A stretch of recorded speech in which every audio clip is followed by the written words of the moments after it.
Hello, welcome to my YouTube channel physics by Sagar हो रही। एक बार बच्चों फिर से आप सभी का स्वागत है। ये कक्षा 10 साइंस, इसमें पार्ट फिजिक्स चल रहा है। ये चैप्टर नंबर 13 मतलब 13 विद्युत धारा के चुंबकीय प्रभाव, magnetic effect of electric currents running कर रहा है। और एनसीईआरटी के बेस पर आप इसको देख भी सकते हैं। Chapter number 13। और हमने आपको पिछले लेक्चर में बताया था, पिछले लेक्चर में आपको दिखाया था कि कोई धारावाही चालक है, अगर वो चुंबकीय क्षेत्र में रखा हो तो उस पर कितना चुंबकीय बल लगता है और कैसे लगता है। तो हमने मैग्नेटिक फील्ड में कोई कंडक्टर रखा था, उस पर मैग्नेटिक फोर्स कितना लगता है वो हमने आपको दिखाया था। आज उसी के आगे कि जो चुंबकीय बल लगता है, जो आया था मैग्नेटिक फोर्स कितना आया था, F = I L B sin theta. ये जो चुंबकीय बल लगता है किसी धारावाही चालक पर, और ये धारावाही चालक जैसे मान लीजिए चुंबकीय क्षेत्र है और चुंबकीय क्षेत्र में धारावाही चालक रखा हुआ है इस पर, ठीक है। तो कितना बल लगता है, इसकी दिशा ज्ञात करने के लिए एक वैज्ञानिक का नाम है फ्लेमिंग। तो फ्लेमिंग ने बताया था कि जब कोई चालक चुंबकीय क्षेत्र में रखा हो तो उस पर जो बल लगेगा उसकी दिशा क्या होगी। इसको फाइंड करने के लिए एक नियम बनाया गया है जो हेडिंग में है, फ्लेमिंग का बाम हस्त नियम, मतलब फ्लेमिंग के बाएं हाथ का नियम। बाम हस्त मतलब बाएं हाथ, इसी को इंग्लिश में कह सकते हो फ्लेमिंग्स लेफ्ट हैंड रूल। तो कौन से हैंड की बात कर रहे हैं, left hand. Left hand rule किसने दिया है, ये फ्लेमिंग ने। किस उद्देश्य के लिए दिया है, तो किसी धारावाही चालक पर लगने वाले चुंबकीय बल की दिशा ज्ञात करने के लिए। तो इसको दो प्रकार से पूछा जा सकता है, या तो फ्लेमिंग के बाएं हाथ का नियम लिखिए, या आपसे पूछा जाएगा कि चुंबकीय क्षेत्र में स्थित धारावाही चालक पर लगने वाले बल की दिशा ज्ञात करने का नियम। तो कैसे भी ये पूछा जाए आपको ये समझना है दोनों तरीकों से, ठीक है ना। तो हम बताते हैं होता क्या है। तो सुनिए, अब हमारा बाएं हाथ कौन सा है, तो ये राइट हैंड, ये लेफ्ट हैंड। तो हमने लेफ्ट हैंड इस प्रकार से किया। इस लेफ्ट हैंड में बाएं हाथ में ये हमारा क्या है, अंगूठा, थंब, ये तर्जनी, फोर फिंगर, ये मध्यमा उंगली मतलब मिडिल फिंगर या सेंट्रल फिंगर। तो फिर से थंब, फोर फिंगर और सेंट्रल फिंगर या मिडिल फिंगर, इसको हिंदी में कहते हैं अंगूठा, तर्जनी और ये मध्यमा उंगली। इनको अगर हमने बाएं हाथ को, मतलब इन तीनों को बाएं हाथ को इस प्रकार से फैलाएं कि ये तीनों एक दूसरे के लंबवत रहें। फिर से ये आपको ऐसे अंगूठा, तर्जनी और मध्यमा उंगली तीनों एक दूसरे के कैसे रहें, लंबवत। लंबवत मतलब तीनों के बीच 90 अंश का कोण होना चाहिए। इनके बीच 90, इनके बीच 90, इनके बीच, मतलब तीनों के बीच 90 अंश का कोण होना चाहिए, मतलब परपेंडिकुलर मतलब लंबवत होने चाहिए। फिर से यदि हम अपने बाएं हाथ के अंगूठे, तर्जनी, मध्यमा उंगली को इस प्रकार से फैलाएं कि वो परस्पर कैसे रहे, लंबवत रहे। पहला कंडीशन क्या है कि तीनों एक दूसरे के लंबवत होने चाहिए। और यदि तर्जनी कहां हो, चुंबकीय क्षेत्र की दिशा में, मध्यमा उंगली विद्युत धारा की दिशा में रहे, तो फिर अंगूठा बल की दिशा को प्रदर्शित करेगा। ध्यान रखिए, तर्जनी कहां रखनी है, चुंबकीय क्षेत्र की दिशा में, मध्यमा उंगली धारा की दिशा में, तब अंगूठा चुंबकीय क्षेत्र, वो चुंबकीय चालक पर लगने वाले बल की दिशा बताएगा, मतलब चुंबकीय क्षेत्र में रखे चालक पर लगने वाले बल की दिशा बताएगा। Central finger current, forefinger field, then thumb direction of force. मतलब अगर मध्यमा उंगली धारा की दिशा में, तर्जनी चुंबकीय क्षेत्र की दिशा में, तो अंगूठा जिस दिशा में जाएगा वो चालक पर लगने वाले बल की दिशा होगी। इसी को बोलते हैं फ्लेमिंग के बाएं हाथ का नियम। फिर से यदि हम अपने बाएं हाथ के अंगूठे और उसके पास की दो उंगलियों को इस प्रकार से फैलाएं कि एक दूसरे के लंबवत रहें, परस्पर लंबवत रहें, और यदि मध्यमा उंगली धारा की दिशा में रखें, तर्जनी चुंबकीय क्षेत्र की दिशा में रखें, तो फिर अंगूठा बल की दिशा को प्रदर्शित करेगा चालक पर। इसे बोलते हैं फ्लेमिंग के बाएं हाथ का नियम, ठीक है। इसको बार बार दोहराएंगे, समझेंगे तो ये आपको तैयार हो जाएगा। तो अभी तक जो हमने समझाया है उसको हमने वो लिख दिया है। अगर आप स्क्रीन पर देखेंगे तो यदि हम अपने बाएं हाथ के अंगूठे तर्जनी मध्यमा उंगली को इस प्रकार से फैलाएंगे लंबवत रहें, और यदि मध्यमा उंगली फिर लिखा है धारक दिशा तर्जनी चुंबकीय क्षेत्र की दिशा, तो अंगूठा चालक पर लगने वाले बल की दिशा को प्रदर्शित करेगा। तो स्क्रीनशॉट लेकर इसको आप लिख भी सकते हैं 2 नंबर के लिए। वेरी वेरी मोस्ट इंपॉर्टेंट है ये, ध्यान रखिएगा इतना।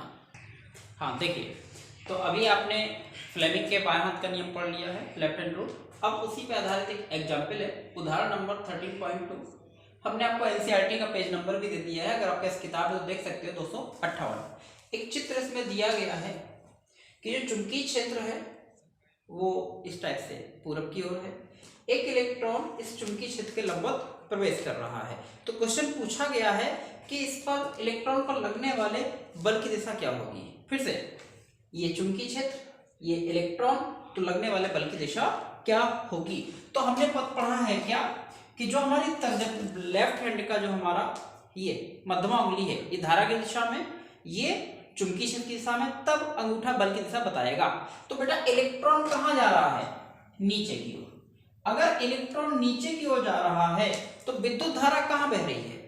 आपने विद्युत इलेक्ट्रिसिटी में पढ़ा होगा कि इलेक्ट्रॉन की गति के विपरीत विद्युत धारा बहती है। अगर इलेक्ट्रॉन पूरब से पश्चिम की ओर जा रहा है तो धारा पश्चिम से पूरब की ओर जाएगी। मतलब इलेक्ट्रॉन की गति की विपरीत दिशा में विद्युत धारा बहती है।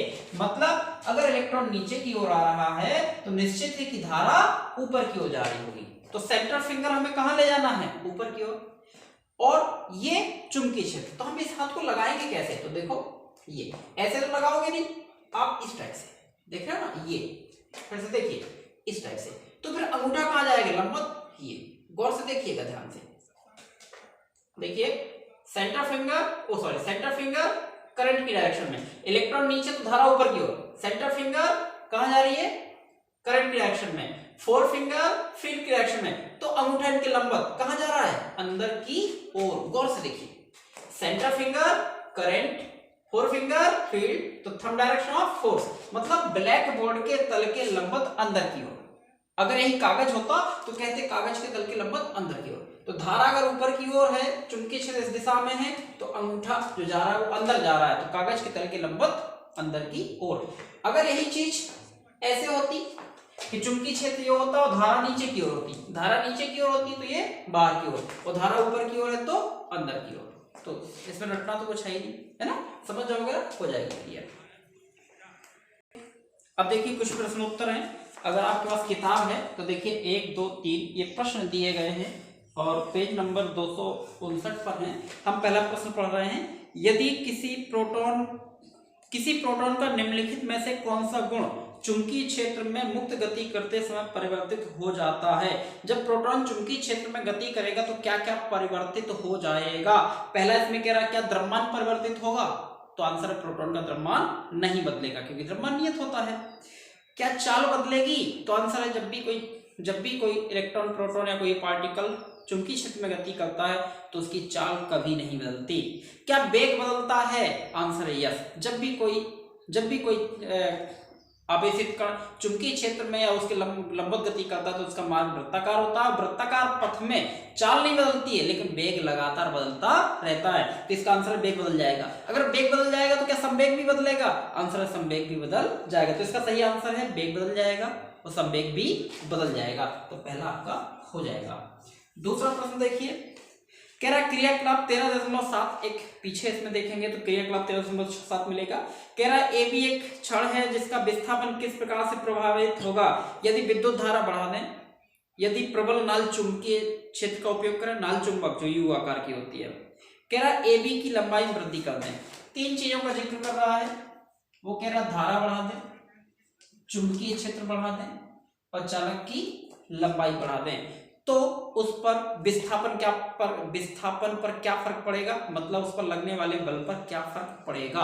तो हमने आपको एक डेरिवेशन सिखाया है कि जब भी कोई चालक चुंबकीय क्षेत्र में रखा होता है तो उस पर चुंबकीय बल लगता है। कितना लगता है, हमने आपको मैथमेटिकल वर्जन भी दिखाया था, F proportional I, F proportional B, F proportional L, मतलब धारा बढ़ेगी लगने वाला बल बढ़ जाएगा, चुंबकीय क्षेत्र अधिक होगा तो बल का मान भी अधिक हो जाएगा, लंबाई बढ़ा दें तो बल का मान भी बढ़ जाएगा।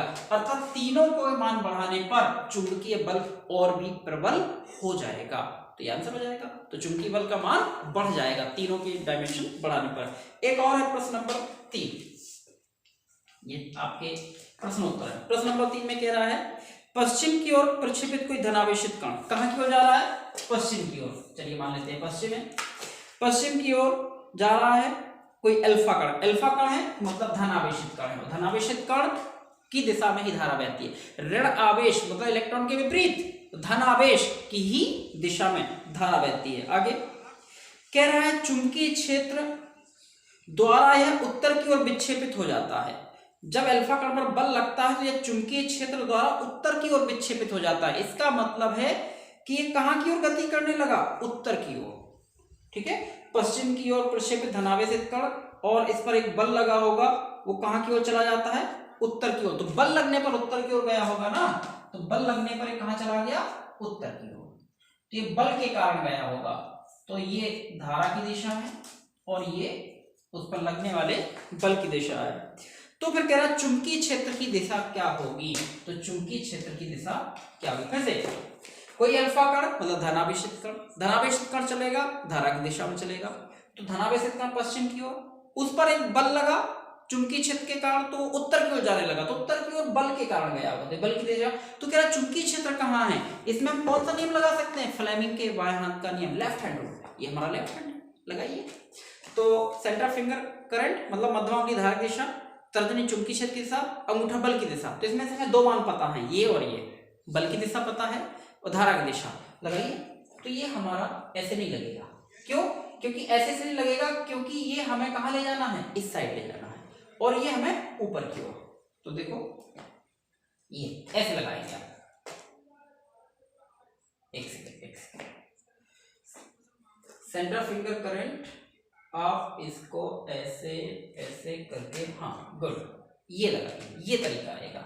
देखो यहां ध्यान से, ये धारा की दिशा, ये बल की दिशा। तो ये जो तर्जनी, ये चुंबकीय क्षेत्र दिशा, ये लगेगा ऐसे ऐसे। समझ रहे हो ना? ये अंगूठा कहाँ जा रहा है? बल की दिशा में। ये कहाँ जा रही है? धारा की दिशा में। तो फिर ये कहाँ जाएगा? चुंबकीय क्षेत्र। तो चुंबकीय क्षेत्र कैसा है? इस ब्लैक बोर्ड के तल के लंबवत बाहर की ओर, जैसे कागज के तल के लंबवत बाहर की ओर। ये चुंबकीय क्षेत्र बाहर की ओर जा रहा है, बाहर की ओर। ठीक है, तो इसका आंसर हो जाएगा कागज के तल के लंबवत या ब्लैक बोर्ड के तल के लंबवत बाहर की ओर। ये कौन होगा? चुंबकीय क्षेत्र। ठीक है, तो इस प्रकार से आपके प्रश्नोत्तर हो जाएंगे और इस प्रकार से इसको आप तैयार कर लीजिएगा। Thank you.